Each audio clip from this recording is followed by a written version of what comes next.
Assalamualaikum warahmatullahi wabarakatuh. Sebelumnya perkenalkan, nama saya Syifa Resika dengan NIM 2400256 dari sesi 127. Jadi di sini saya akan menjelaskan mengenai sedikit dari isi buku manajemen perpustakaan yang saya ringkas sendiri. Di sini saya ucapkan terima kasih kepada dosen pengampu saya, yaitu Bu Dr. Sulastri MPD. Ini adalah informasi bukunya, di mana buku ini berjudul Manajemen Perpustakaan Sekolah yang ditulis oleh Rahmat Fadli, Melina Bustari, dan Aris Suharyadi, dan Ferry Muhammad Firdaus. Selanjutnya langsung saja kita masuk ke bab 1, yaitu mengenai konsep dasar perpustakaan. Nah, yang pertama ada istilah perpustakaan. Istilah perpustakaan sangat dekat dengan kata pustaka yang artinya kitab atau buku. Sedangkan dalam bahasa Inggris, perpustakaan dikenal dengan istilah library yang berasal dari kata Latin yaitu liber atau libri yang artinya buku. Sedangkan dalam bahasa asing lainnya, perpustakaan dikenal dengan istilah bibliotek dalam Belanda, bibliotek dalam Jerman, bibliotheque dalam Prancis, biblioteka dalam Spanyol, dan biblioteka dalam Portugis.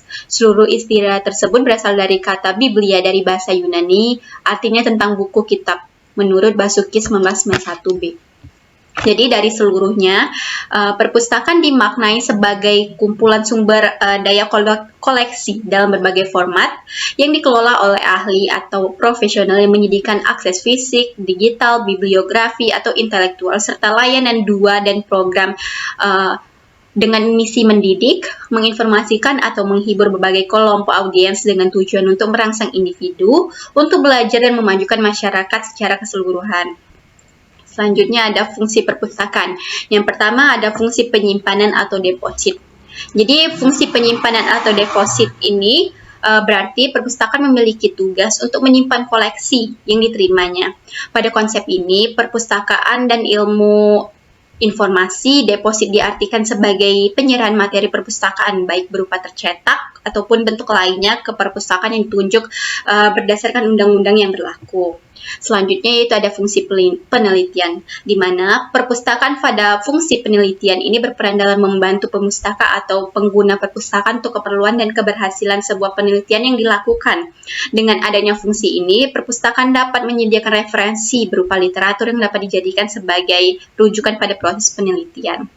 Yang selanjutnya ada fungsi pendidikan, di mana fungsi pendidikan ini sebagai tempat belajar mandiri bagi siapa saja yang tanpa memandang umur. Fungsi ini tidak hanya berlaku pada perpustakaan yang berada pada lingkungan pendidikan saja, tetapi seperti perpustakaan sekolah atau perguruan tinggi saja, tapi juga berjalan pada semua jenis perpustakaan, termasuk perpustakaan nasional, perpustakaan umum, dan juga perpustakaan khusus.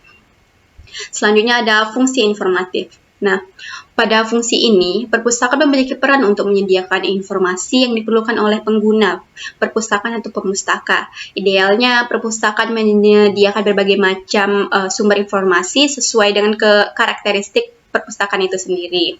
Selanjutnya ada fungsi kultural.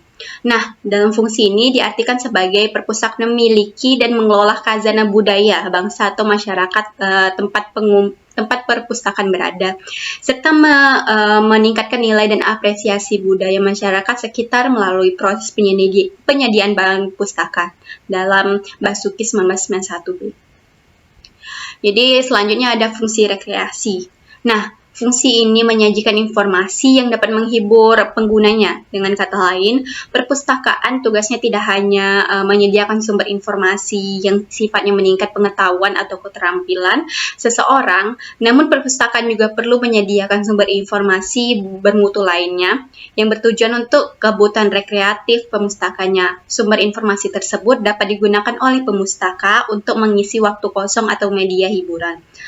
Nah, selanjutnya ada jenis dan perkembangan perpustakaan. Jadi jenis perpustakaan yang pertama ada perpustakaan nasional. Undang-Undang Perpustakaan menjelaskan Perpustakaan Nasional adalah lembaga pemerintah non-departemen yang melaksanakan tugas pemerintahan dalam bidang perpustakaan yang memiliki fungsi sebagai pemustaka pembina, perpustakaan rujukan, perpustakaan deposit, perpustakaan penelitian, perpustakaan pelestarian, dan pusat jejaring perpustakaan serta berkedudukan di ibu kota negara. Yang kedua ada perpustakaan umum. Nah, perpustakaan umum atau public libraries diartikan sebagai pusat informasi yang menyediakan layanan atas dasar kesetaraan akses bagi siapa saja tanpa memandang usia, ras, jenis kelamin, agama, kebangsaan, bahasa, ataupun status sosial seseorang. Selanjutnya, IFLA juga memperbarui definisi perpustakaan umum sebagai sebuah organisasi yang didirikan, didukung, dan didanai oleh masyarakat, baik melalui pemerintah daerah ataupun pemerintah pusat atau organisasi kemasyarakatan. Selanjutnya ada perpustakaan sekolah.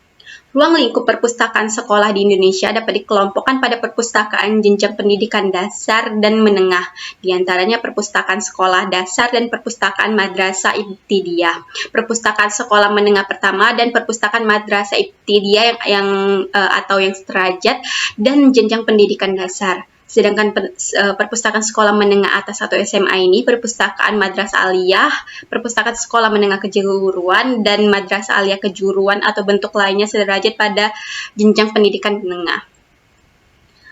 Selanjutnya ada perpustakaan perguruan tinggi. Nah, perpustakaan perguruan tinggi dalam konteks pendidikan tinggi termasuk perpustakaan institut, sekolah tinggi, dan lainnya merupakan perpustakaan yang terdapat di lingkungan pendidikan tinggi atau yang berafiliasi pada lembaga induknya, bertujuan untuk mencapai lembaga induknya mencapai tujuannya. Tujuan perguruan tinggi adalah tridharma perguruan tinggi, pendidikan, penelitian, dan pengabdian pada masyarakat. Oleh karena itu, peran perpustakaan perguruan tinggi dapat membantu lembaga induknya untuk melaksanakan tridharma perguruan tinggi tersebut. Selanjutnya ada perpustakaan khusus. Nah, perpustakaan khusus merupakan salah satu jenis perpustakaan yang dapat dikelola oleh individu atau perorangan, organisasi, korporasi, asosiasi, bahan pemerintah, atau kelompok lain yang berfokus pada subjek tergantung organisasi induknya. Undang-Undang Nomor 43 Tahun 2007 tentang perpustakaan menjelaskan bahwa perpustakaan khusus adalah perpustakaan yang diperuntukkan secara terbatas bagi pemustaka di lingkungan lembaga pemerintah, lembaga masyarakat, lembaga pendidikan keagamaan, rumah ibadah, atau organisasi lain. Selanjutnya ada perkembangan perpustakaan. Nah, perkembangan perpustakaan itu yang pertama ada perpustakaan konvensional. Perkembangan perpustakaan konvensional merupakan cikal bakal perkembangan dari perpustakaan. Perpustakaan ini juga dapat dikatakan sebagai perpustakaan tradisional. Perpustakaan konvensional itu ditandai dengan koleksinya yang berbasis kertas, artinya perpustakaan menyimpan koleksi perpustakaan berupa buku atau bahan lainnya yang terekam dalam media kertas. Yang kedua ada perpustakaan digital, yaitu perkembangan perpustakaan digital ini sebagai dampak dari perkembangan teknologi. Perpustakaan ini memiliki konsep yang sama dengan perpustakaan konvensional, hanya saja prosedur kerja dan sumber daya informasi bersifat digital. Terdapat beberapa kelebihan perpustakaan digital. Yang pertama itu menghemat ruangan. Yang kedua, akses pada multi-apple access. Yang ketiga, tidak dibatasi oleh ruang dan waktu. Yang keempat, koleksi dapat berbentuk multimedia. Dan yang kelima, biayanya lebih murah. Yang ketiga, ada perpustakaan hibrida. Nah, perpustakaan hibrida itu merupakan perpustakaan yang banyak berkembang di Indonesia saat ini. Perpustakaan ini merupakan perpustakaan yang menyimpan koleksi yang sifatnya itu analog atau konvensional dengan koleksi digital atau elektronik. Pada Basuki 2019 menjelaskan bahwa pada perpustakaan hibrida ini sumber elektronik atau digital digunakan secara bersama-sama dengan sumber tercetak, sehingga jasa informasi merupakan campuran antara media tradisional dan media yang lebih baru. Dengan demikian, konsep perpustakaan ini merupakan campuran antara konsep perpustakaan konvensional dengan perpustakaan digital. Sekian penjelasan saya dari bab 1 dari buku ini. Saya akhiri dengan wabillahi taufiq wal hidayah. Wassalamualaikum warahmatullahi wabarakatuh.